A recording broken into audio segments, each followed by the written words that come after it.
Welcome back to our channel, where we dive deep into the chilling and the unexplained, bringing you stories that will send shivers down your spine. Tonight we're sharing 3 true Thunderstorm horror tales, real-life accounts of terror that unfolded under the cover of dark clouds and roaring thunder. Thunderstorms have a way of making us feel small, vulnerable, and exposed to the unknown, but for the people in these stories, the storm was just the beginning of their nightmare. As you settle in to watch, we want to take a moment to thank you for your incredible support. Your likes, comments, and shares mean the world to us, and it's because of you that we can continue sharing these haunting stories. Remember to hit that subscribe button if you haven't already. It helps us grow and reach more fans of the eerie and unsettling. We also want to wish you and your loved ones good health and safety, especially on nights when the sky grows dark and the storms roll in. Now turn down the lights, sit back, and prepare for 3 thunderstorm tales you'll never forget.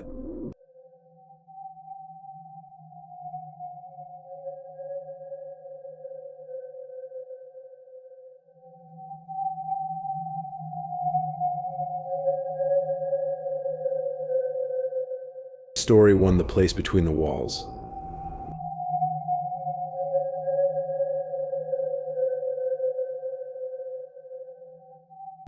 The storm, if such a term can still be considered accurate, had long ceased to possess any recognizable form. It had begun as a series of dull, mechanical noises, the rumblings of distant thunder, the occasional burst of wind rattling against the window panes, a few drops of rain muttering against the roof. But soon it grew, unfurling into something else entirely, a monstrous organism, something composed of matter and void in equal parts. There was no longer a clear distinction between what lay outside and what pressed in upon me from within. I sat in the office, the light of the desk lamp struggling against the suffocating dark, a dark that seemed to have substance, to be a thing of its own. It no longer felt like a room. It felt as though I were a temporary fixture, a parasite held only by the most tenuous of threads. The walls, once familiar, once solid, had softened somehow, had taken on a quality more akin to flesh than stone. There was a pressing weight in the air, a density that had no right to be, and it filled my lungs with each breath, made each inhalation more difficult than the last. Armine. I turned my gaze to the door. It had once been the simplest thing, a wooden barrier between 2 spaces, between what I had been and what I was not ready to confront. But now it stood there like the mouth of some great, uncaring cavern. Something about its presence had begun to disturb me, to twist my perception of it, until I could no longer see it as a door at all. It had become something else. A promise. A trap. A witness to things I was not meant to know. I was no longer certain how long I had sat there, frozen.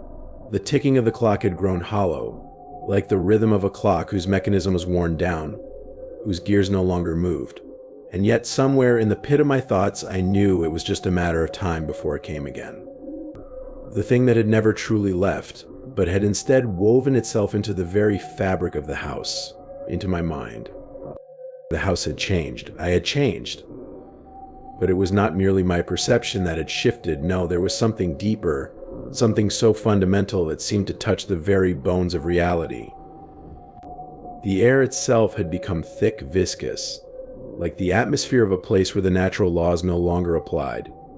I could feel it pressing against my skin, my senses overwhelmed by the sensation that everything around me, the walls, the floorboards, the ceiling, was not just alive, but aware. I was an interloper. I had always been one. The house had only tolerated me for a time. And now the very presence of the man, the presence that had first been an intruder, an unknown force, had begun to meld with the house itself. His being had woven itself into the very sinews of the place, until there was no longer any distinction between him and the house. There was no longer a house at all. There was only the dark, the cold, and the shifting, twisting rhythm, the relentless, unceasing beat that reverberated through the floorboards, the walls, the air. It was him, but it was not. I could no longer tell whether he had become part of the house, or the house had become part of him. There was no longer a sense of separation, no distinct boundary that set him apart from the place, the space, the walls. The shadows now curled and writhed in ways that should not have been possible, like living things in search of something that I could not understand.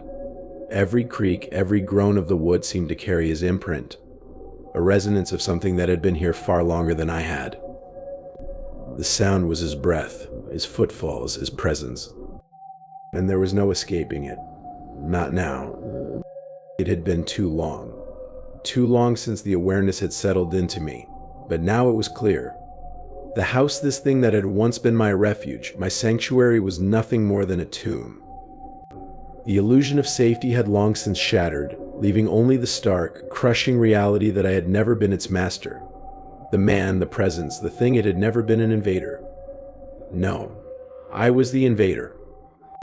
I had breached this place, this living structure, this place that existed outside of time. And now, as my breath quickened, and I could feel my heart pulse in my throat, I understood what it had been waiting for. Or what it had been waiting for. Why it was the foreign entity. I had been waiting for it, too. The walls trembled again, as if in answer to my thoughts, or perhaps to the presence that now thrummed against the door. It was an unmistakable rhythm, one that had begun to invade the very pattern of time itself. An inevitable drumbeat that seemed to echo from beyond the thresholds of this world. A strange thought flitted through my mind. Had this happened before? Was I merely the latest in a long line of those who had sat, as I had sat, thinking themselves safe, only to realize too late that the storm had already broken, that the door had already opened? I rose from the chair, though my legs were numb, like two lifeless appendages that no longer belonged to me. I struggled to move, but the house itself seemed to resist me, pulling me back into its depths, like a body unwilling to let go of its own organs. The hallway stretched before me longer now than I remembered, a passage that seemed to pulse with something beyond the physical. The air thickened further, the shadows grew deeper, and the incessant pounding grew louder. It was not the pounding of a man's fists.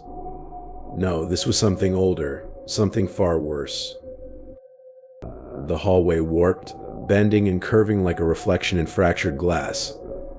The door that once had seemed so simple, so resolute, was now a chasm, a void that led into nothingness. It was no longer an object. It had become a nexus, a threshold that connected me to something I could not begin to comprehend. With trembling hands, I grasped the knob. It was not cold. It was warm, alive, a writhing thing under my palm.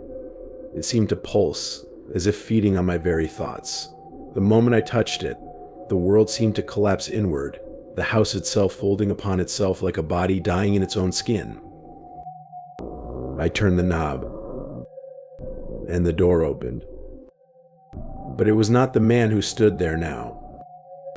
It was something worse, something darker, something that had shed its skin, its form. The man's body was still there, tall, too tall, his limbs impossibly thin, his silhouette absorbed by the very shadows that clung to him, but there was nothing human left in him. His eyes, those empty pits, had become endless voids. The blackness within them pulsed, alive with something that could not be contained by vision alone. They were no longer eyes. They were portals to a place beyond comprehension. And the voice that reached out not through sound but directly into the deepest recesses of my mind spoke, "You should not have opened it." The words twisted around my thoughts, winding like serpents through my consciousness, choking off all resistance. There was no escape. I could feel the house, the thing that had once been my shelter, contracting around me, pulling me toward him, toward the thing that had never ceased to watch. I had always been here. Always. There was no moment before. There was no moment after. The house was alive, and it had never been mine.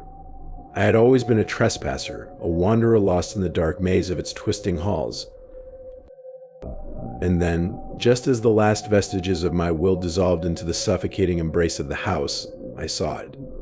The slight ripple, barely perceptible an undulation in the air, a shift in the very fabric of the space itself. The walls were breathing. The house was breathing. And then the man or the thing smiled. Not with lips, not with a face. The smile came from the depths of the void, from the heart of the place where no human could ever truly belong. "You were always here," it whispered. "We were always waiting for you." The door slammed shut. I stood there, unable to move, caught in the emptiness between breaths, between thoughts, between all the things that I had once considered real. And then through the suffocating haze, I heard it again, a soft sound, like the flicker of a dying flame. The door had opened again. But this time I did not move.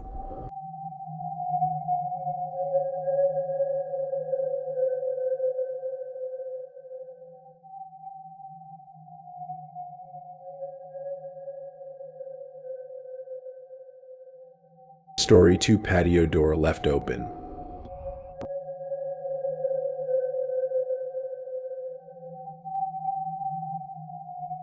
I had long given up on the notion of a peaceful night. My thoughts, heavy and stale from an entire day's work, hovered aimlessly in my mind like clouds in a storm, unsettled, distant, yet undeniably present. The storm outside amplified the pervasive unease, its violent, relentless barrage against the windows becoming a kind of soundscape to my thoughts. The wind howled through the cracks in the walls, bending the trees as though they were mere reeds in the fury of nature's breath. The lightning occasionally sliced through the sky like a jagged, luminous wound, casting brief, unnatural shadows across the room. There was no power, of course. The storm had taken that too, and with it, any semblance of normalcy. I sat in the dim light of a solitary flashlight, perched on a stack of books near my bed. Its flickering beam could barely hold back the ever-encroaching dark, but it was enough to make the room feel more tolerable.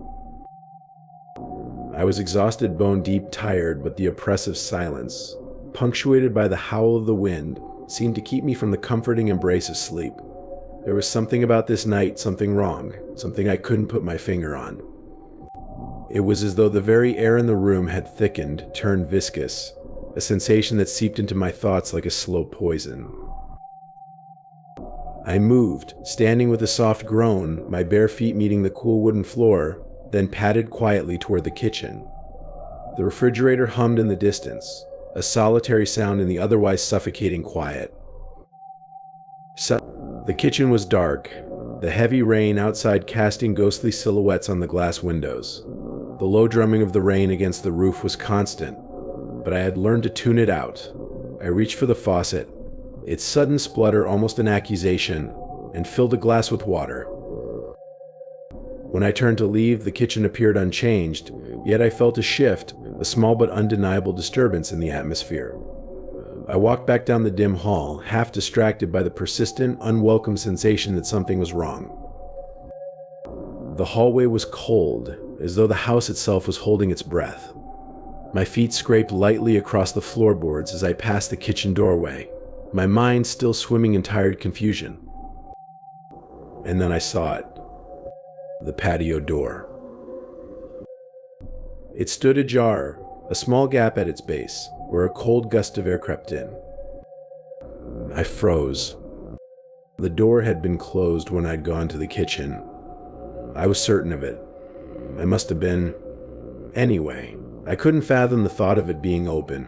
Not in the middle of a storm like this, with the wind turning the world outside into a whirlpool of darkness and rain. But there it was. The door half open. I stepped toward it, cautious, almost fearful of the unknown that lay beyond the threshold.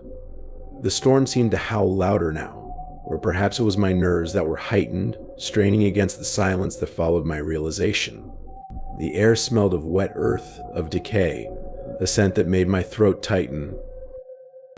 I reached out with trembling fingers and pushed the door closed.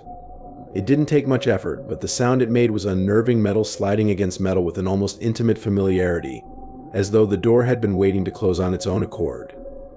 I checked the lock, feeling the cold, brittle metal under my fingers, and pushed the door firmly against the frame. It was secure now, I told myself. Nothing to worry about.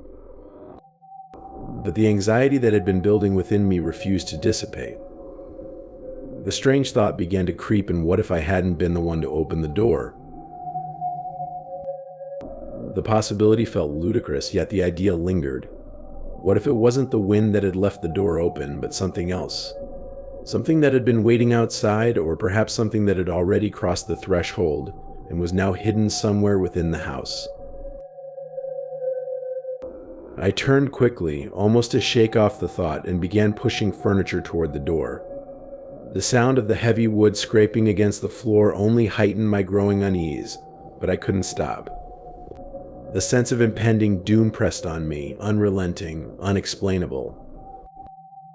With the door now barricaded, I took my flashlight and retreated to the corner of the room, my eyes darting from shadow to shadow. Every noise seemed amplified in the stillness: the creaking of the house, the rustling of the rain, the soft hum of the refrigerator. It was too much and yet too little. There was nothing to anchor me, nothing solid in this world of flickering lights and distorted shadows. I needed to be certain. I needed to know.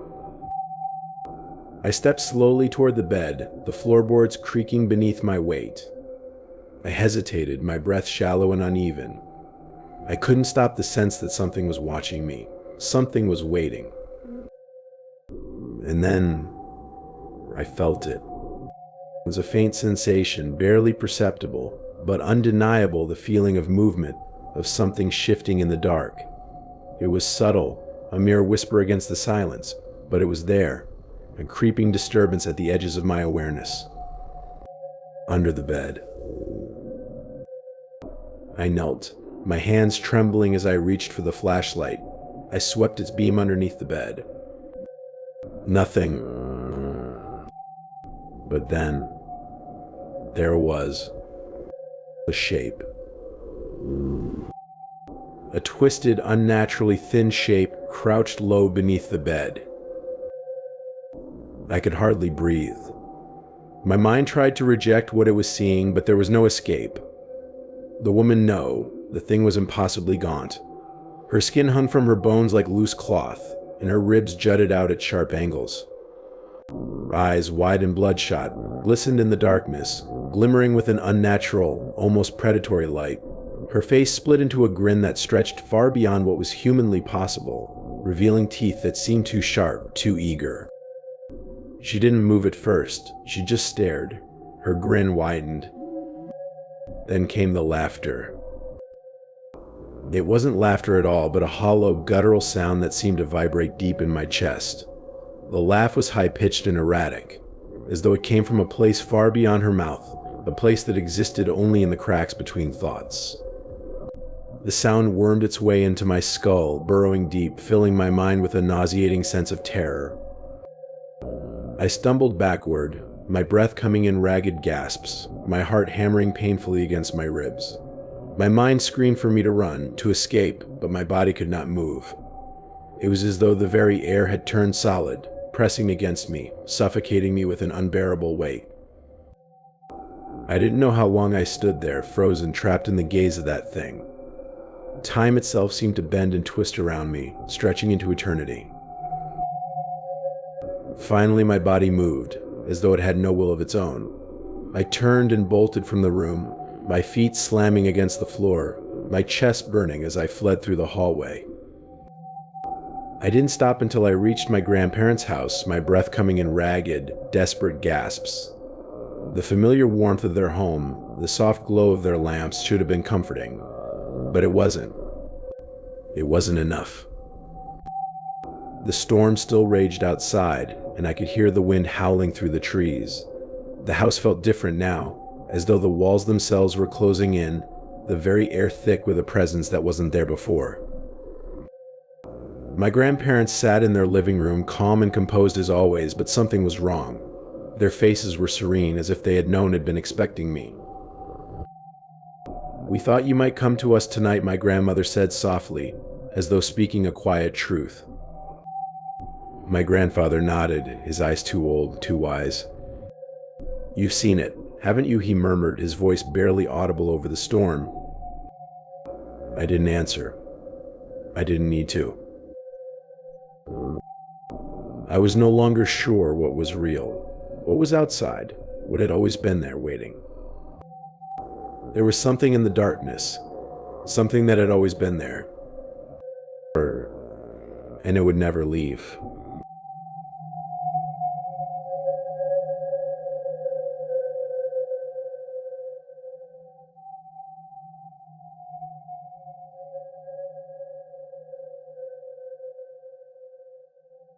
Story 3: Grandfather with a Gun.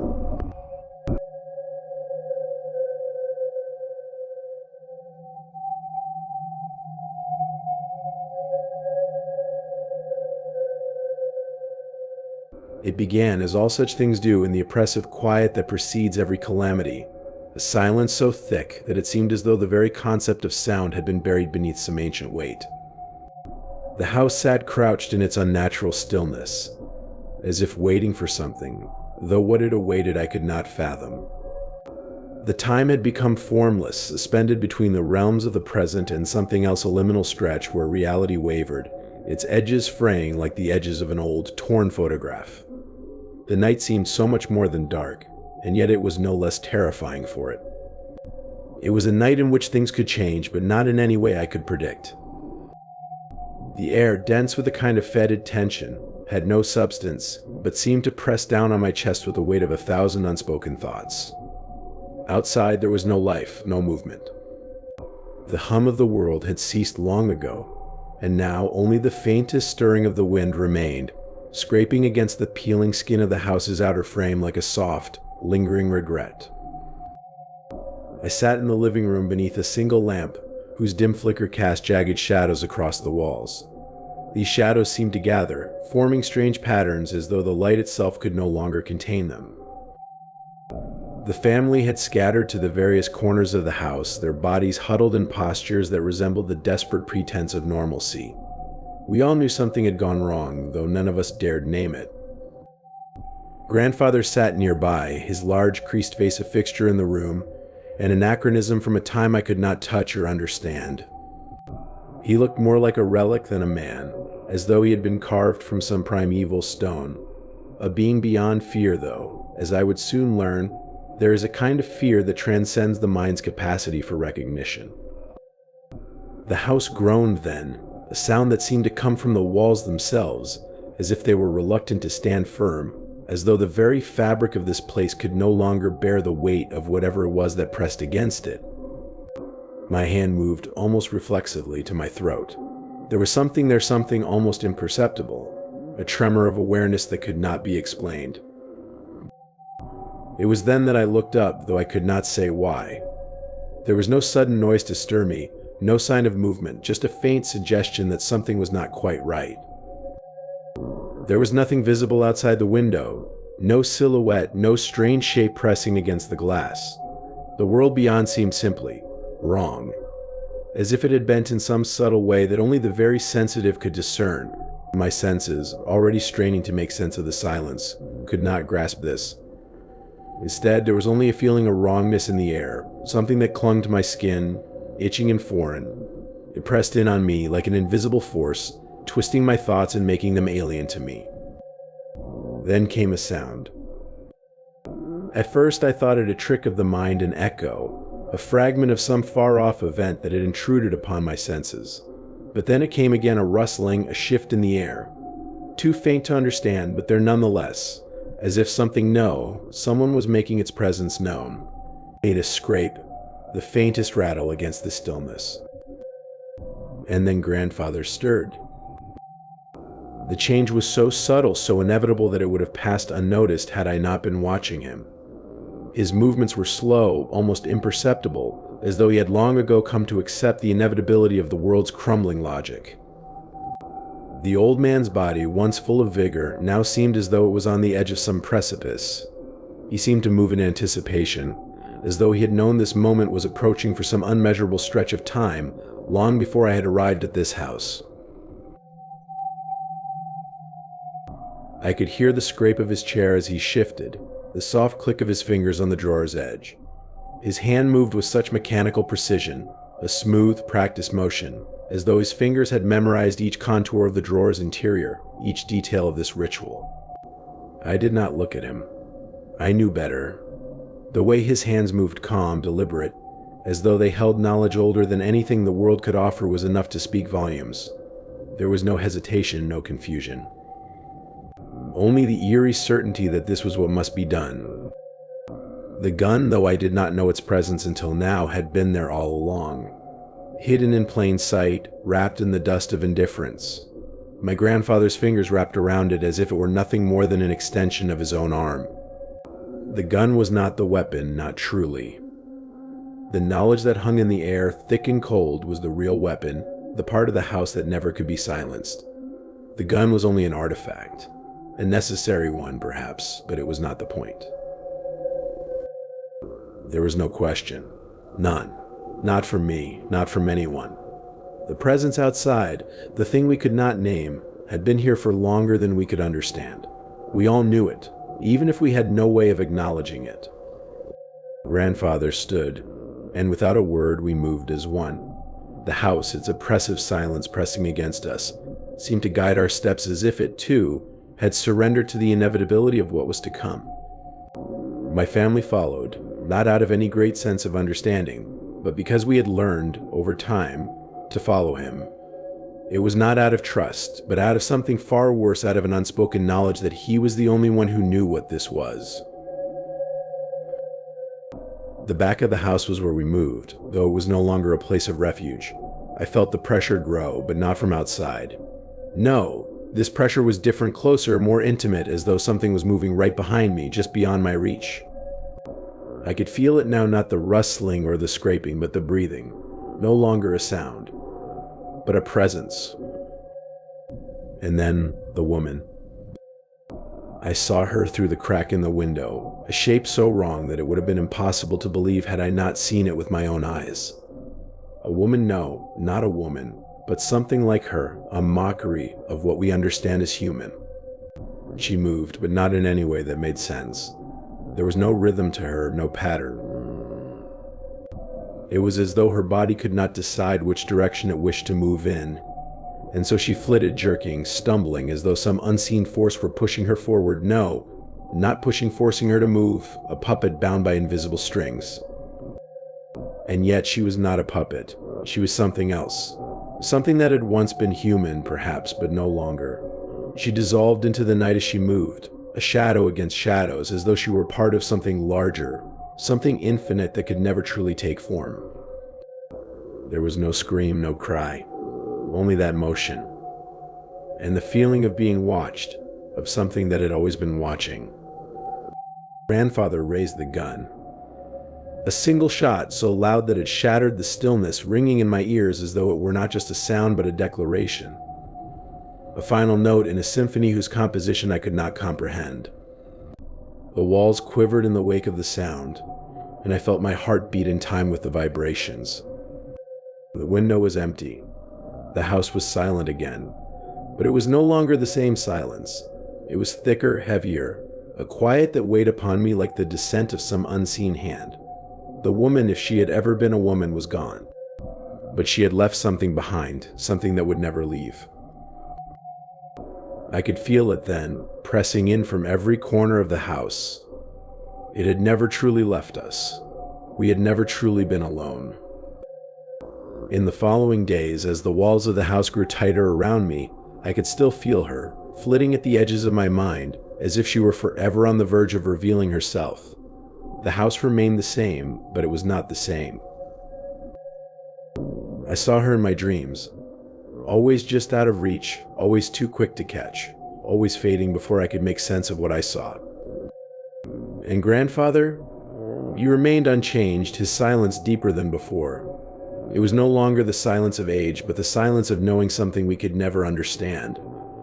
And in that silence, I realized that it was not the woman that haunted me, nor the gunshot that had filled the air.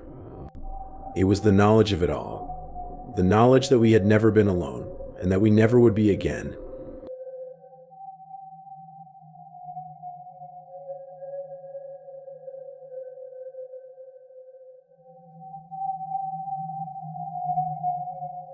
To all of our viewers, we wish you safety, health, and a bit of light, even in the stormiest of nights. Remember, thunderstorms may pass, but the unease they leave behind can linger far longer. Until we meet again in the next video, take care, stay curious, and never stop looking over your shoulder, because sometimes the real danger doesn't make a sound. Sweet dreams, and see you soon.